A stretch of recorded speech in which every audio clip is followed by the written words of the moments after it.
Hello mga kasari! Ngayon po pala ay magsasara kami ng aming tindahan. Kami po ay pupunta ng Divisoria. Mamimili po kami ng school supplies.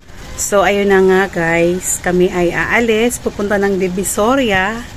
Ang oras po natin ngayon ay 1 PM sakto. So para makauwi naman kami ng mga 5 PM kasi ganong oras is mga rush hour dito sa ating mga tindahan, 'di ba? Maraming namimili. So, ayun guys. Bye-bye. Sana makapag-video ako doon sa mga bibilhan ko mamaya. Ayan. Nakasarado na yung tindahan namin. Ayan. Binaba na ng asawa ko yung takip ng tindahan guys. So, alis na kami guys. Ayan guys. Papunta na kami sa Divisoria. Palabas pa lang kami sa ano namin. Papunta sa pinaka-main na highway. Ayan. So, yan guys. Or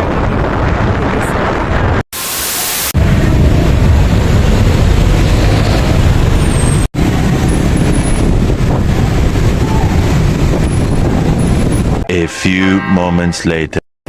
So, ayan mga kasari. Dito na kami sa Divisoria. Ayan na yung Totoban, no?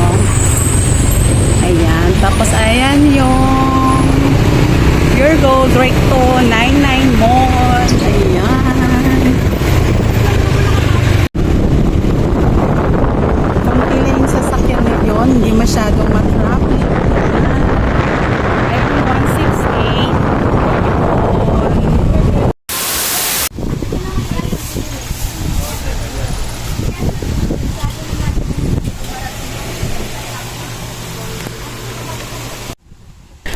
So, dito na kami guys. Nakarating na kami sa pinupuntahan namin kung saan kami bibili ng school supply. So, dito talaga kami nabili guys dahil mura sa kanila. Ayan. Sa labas, hindi ako nakapag-video kanina kasi nga mahirap na guys. Mahirap na baka maagaw yung cellphone ko. Kaya may dukutan ako, diba? So, dito na ako nagpag-video sa loob. Nagpaalam naman ako dun sa may-ari, yung sa mga tindera doon. So, pwede naman daw. Basta lang daw, wag videoan kasama yung mga namimili.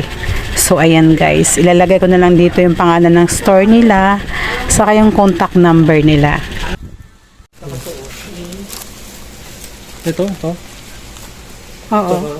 Ito malaki? Hindi ito maliit. Ayan yung price nila guys. So, small 65, big 75, Scotch Brite. Tapos, ano nga pangalan nito? Crepe paper pala yan. Ayan, dami. So, tapos na kami guys. Hindi ko na nabidyoan yung bumili ako ng mga ipit. Ayan. So, pauwi na kami. Kita nyo naman yung asawa ko. Ayan, nagbubuhat. Yung karton na yan guys, maraming laman yan. Akala mo napakagaan. Tapos ganyan, madaming siksikan. Kailangan talaga pag nandito kayo, mag-ingat kayo, doble ingat. Dahil alam nyo naman, Divisoria yan.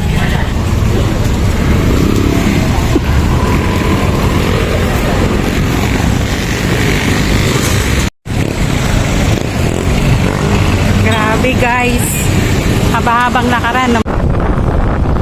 Ayan guys, pauwi na kami. Natapos na kami mamili ng school supply. Ito.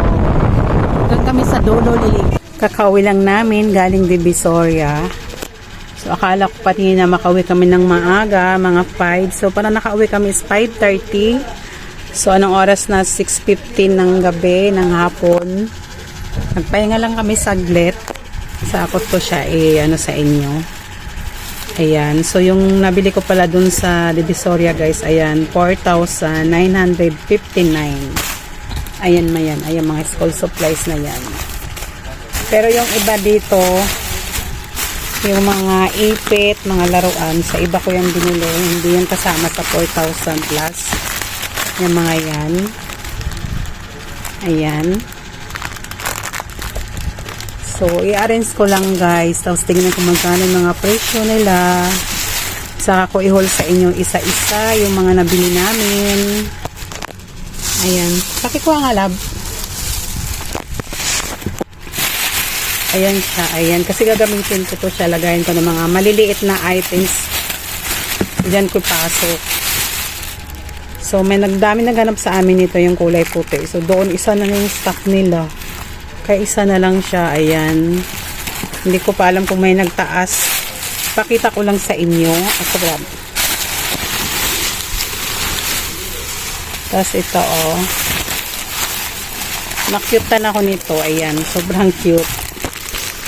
Ayan. Diba ang cute? Ayan, oh. 1, 2, 3, 4, 5. Na laman nito, 20. 1, 2, 3, 4. 20 yung laman niya, guys. Ayan.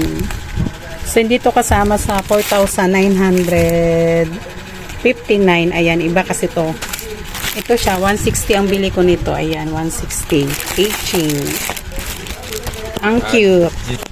So, ito pala siya. Ang puhunan nito, bili ko nito is 160. Tapos yung laman, 50. So, ito yung puhunan niya, guys. 3.20. So, pwede ko siya ibenta ng 5 pesos. So, 5 times 50. Ayan, 250 minus 160. So, mayroon tayong 90 pesos, guys. Pag naubos to, tapos may kasama pa siyang lagayan, no? Ayan. So, ito muna yung pakita ko sa inyo, yung mga nabili namin na hindi school supplies. Ayan. So, lagyan mo ng price. 5 piso. 5 piso. Tapos, ito naman siya, 160 din to siya eh. 160 divided by 20. Ayan. So, 8 lang yung puhunan nito. 8 lang puhunan nito, guys. Ayan. Ang cute. Pwede natin siya ibenta ng 15. Tapos, ayan, ito. Ang cute. Samparis yan. Kasama yung tali. Binili ko rin doon. Hindi ko alam magkano. Nasaan ba yung ano nito? Dito, hindi nilagay ni ate yung ano? Yung resibo nun. Hindi binigay. Ito pala. Ito siya. So, ayan siya, guys. Ito pala. 4 na items lang binili ko doon sa isang tindahan. So, ito siya. 100 yung puhunan niya. So, 10 yung laman. So, balik tayo, guys. May bubali lang. So, balik tayo ulit. Ito siya, guys. 100 pesos yung puhunan niya. Tapos, 10 peraso siya. So, 10 yung puhunan niya. Ayan. So, ang ganda niya, guys. Ayan. Kita nyo naman, diba? Ang cute. 3 peraso. Ayan siya. So, pwede natin siyang ibenta ng 20. Ayan. So, mayroon tayong 10 piso dyan. Diba? Malaki ang mga kita ng mga items na to, guys. Malaki siya. Kahit hindi siya masyadong mabinta. At least mayroon tayo. Tapos ito naman yung next. Ayang beanie clip.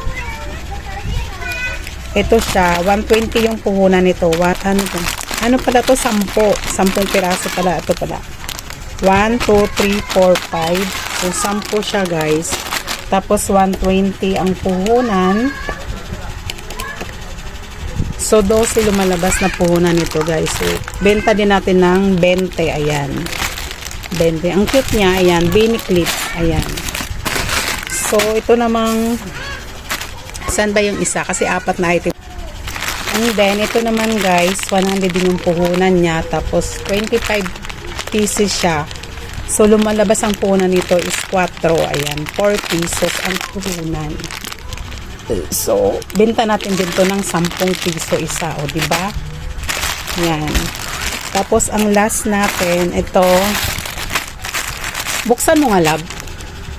Yan naman siya is 96 ang puhunan niya. 96. 5 pares lang daw yan eh. Tignan mo dito para makita nila.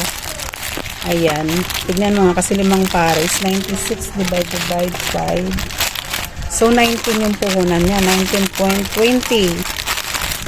Pero ang cute niya. Ayan o. Ang cute. So, madami pang mabibili dun, guys. Ayan. Ayan siya. Ito po yung photo. So, ito siya, guys. 19.20 yung puhunan. Ayan. So, 1, 2, 3, 4, 5. So, ang cute niya. Ayan. Ayan siya, oh. Pwede natin siya ibenta ng 30. Ayan. May 10 piso tayo. Ang cute. Ayan. Tapos, last, itong slime. Ayan. Ay, kunin mo na natin.